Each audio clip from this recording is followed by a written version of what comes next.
Welcome to the CrispMetrics. In this video we will see evaluation metrics for classification algorithms. These metrics are used to measure the quality of algorithm. There are a lot of evaluation metrics available to test a model. These includes confusion metrics, accuracy, F1 score. Confusion matrix. It is the matrix between the predicted values versus actual values. There are some important terms in confusion matrix. True positive, if our actual output and predicted output both are yes. The term known as true positive. True negative, if our actual output and predicted output both are no, the term known as true negative. False positive, if our predicted output is yes but the actual output was no at that time, we can say it is our false positive.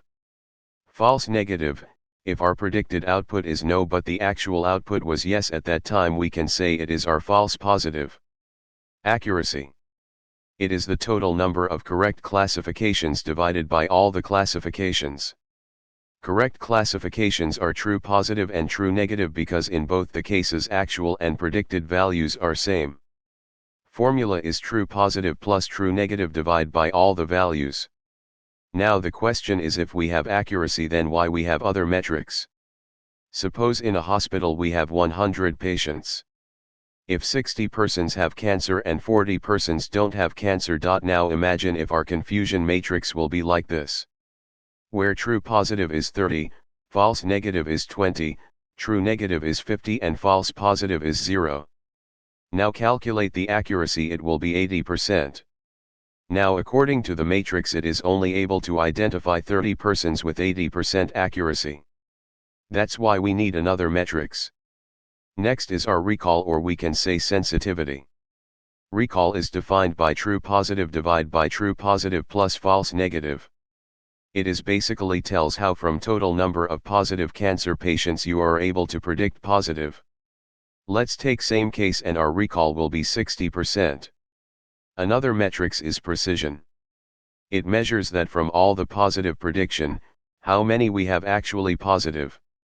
In our cancer case we have 60 cancer positive and our model is telling us only 30 having positive. So the question is, those 30 have actually positive or not? In our case it is 100%. So we can say that's why we are not able to predict anyone as false positive, because we have precision 100%. Now the question is how to select between precision and recall. As we can see according to confusion matrix, we have good accuracy, but after that also we are not able to get good precision and recall. We have to select according to the problem we are going to solve. Let's take same cancer problem and try to understand.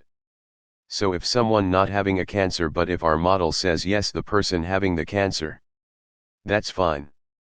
But if someone having a cancer and our model says the person not having the cancer, this can be a big problem. So that's why we have to depend on recall. So we have to decide recall or precision according to the problem statement. Last is our F1 score. It is defined as the harmonic mean of precision and recall. You can see the formula. So whenever we need a balanced recall and precision, then we need F1 score. In our next video we will SEAUC and ROC score to adjust precision and recall by changing the threshold value. Subscribe for more videos.